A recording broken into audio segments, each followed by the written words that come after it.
Bismillah ar-Rahman ar-Rahim. I am Dr. Muhibullah Wazir, and the topic today is the thorax.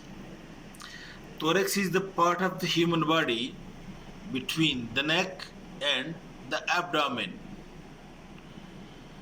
Superiorly,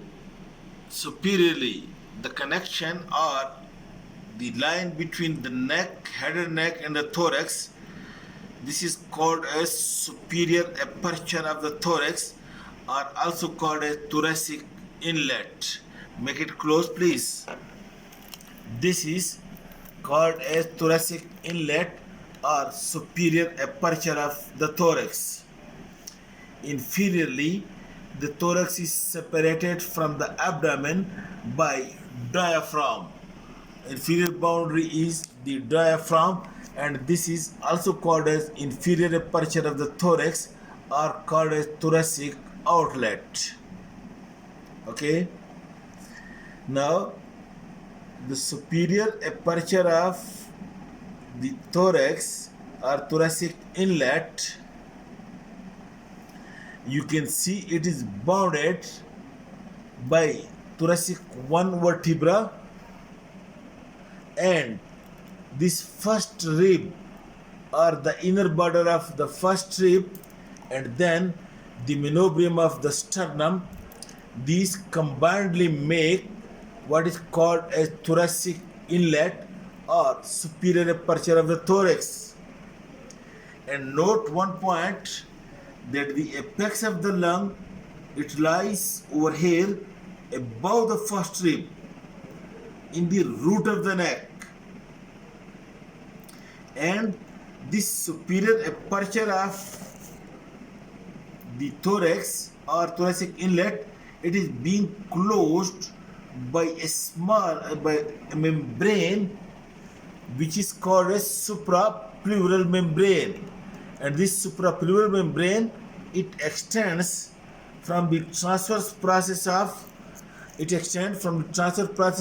this vertebrae to the inner border of the first rib, and this thin membrane which lies over here and closes the superior aperture, this is called a suprapleural membrane.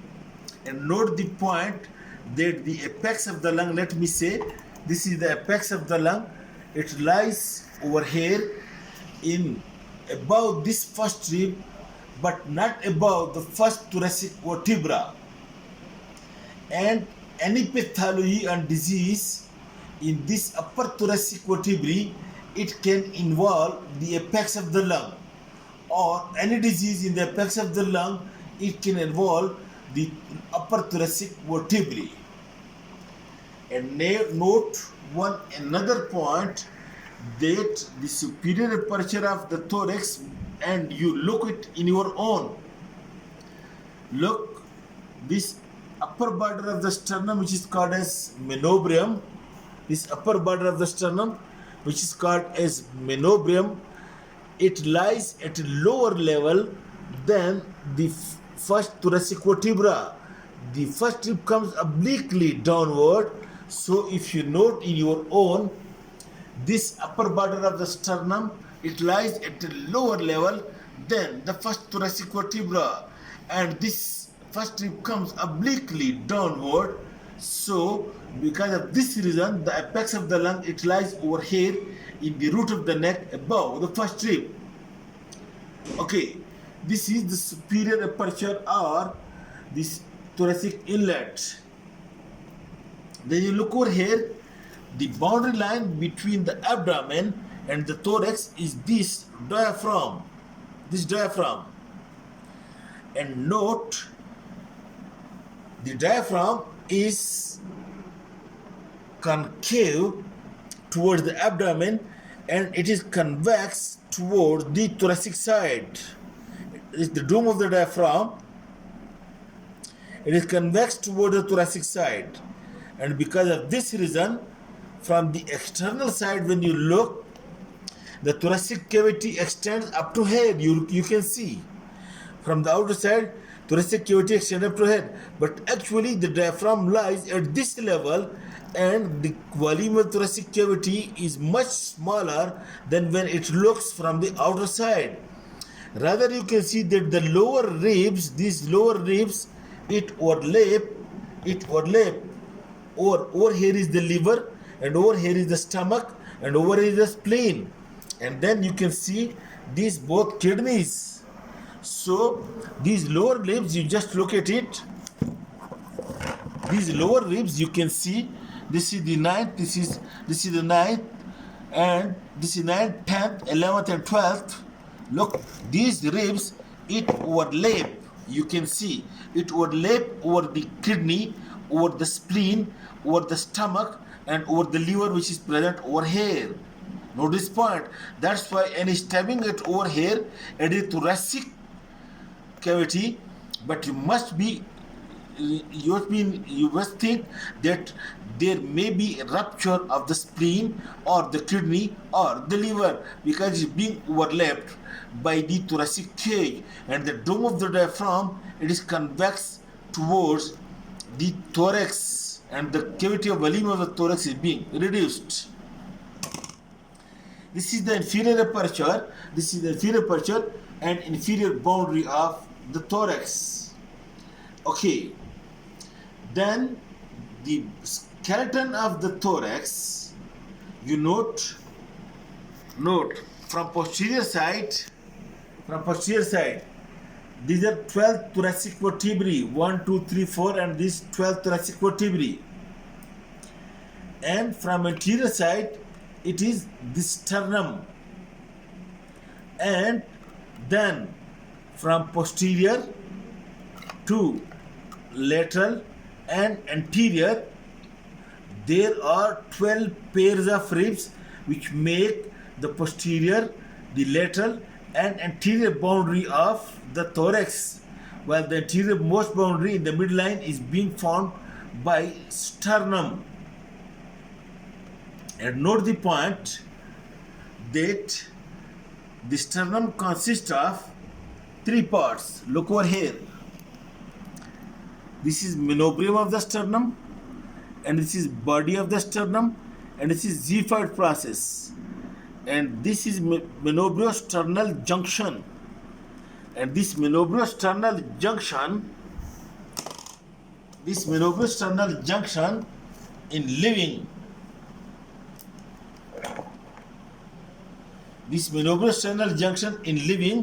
this one, it produces a ridge, and this ridge is very clearly cut in the living over here. Starting your finger from above, over here you will feel this transverse ridge, and this transverse ridge, it is the manubriosternal junction, and it is being called as sternal angle, or also called as sternal angle of Lois. And this is the identification point with the help of which you will reach to the second costal cartilage, and it is being used by the clinicians to examine the thoracic wall or to examine the structures inside the thorax. It is being used as a landmark, sternal angle of Lois, which indicates the second costal cartilage. Okay, and now the walls, I told you, it is formed by sternum, the ribs and their costal cartilages, and the vertebrae. Okay, and the space between the ribs, you can see this empty space between the ribs over here, it is being filled by muscles. Look, these muscles which fill the space between the ribs, these are called as the intercostal muscles, arranged in 3 layers: external intercostal, internal intercostal, and innermost intercostal. It fills the gap and it moves the thoracic cavity used for respiration.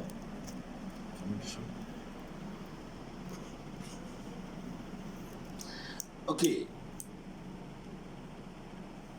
Alright. So, out of this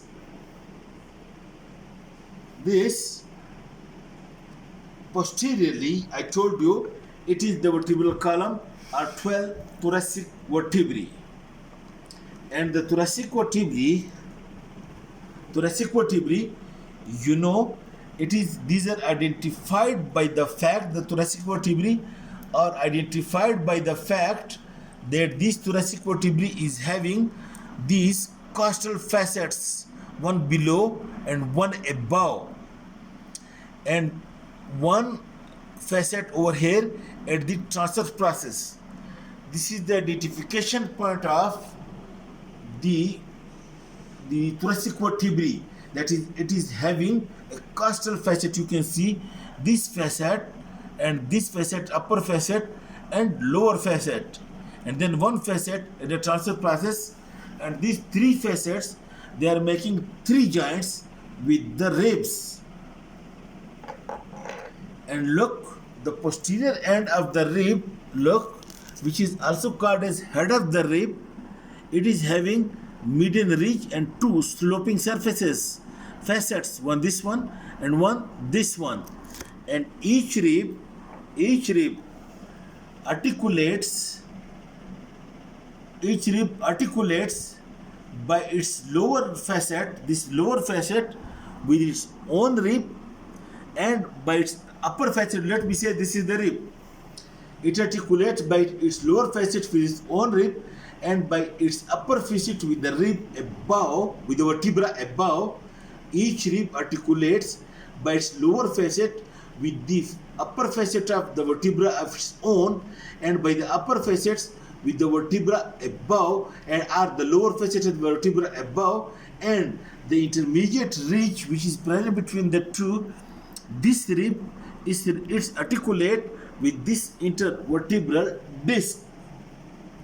In this way, the rib over here forms two synovial joint with the thoracic vertebra, while at this transverse process, it makes joint with the transverse process of the thoracic vertebra. In this way, each rib make its posterior end three joints with the thoracic vertebrae. Okay, then we come to the anterior end, and in the next lecture. Thank you.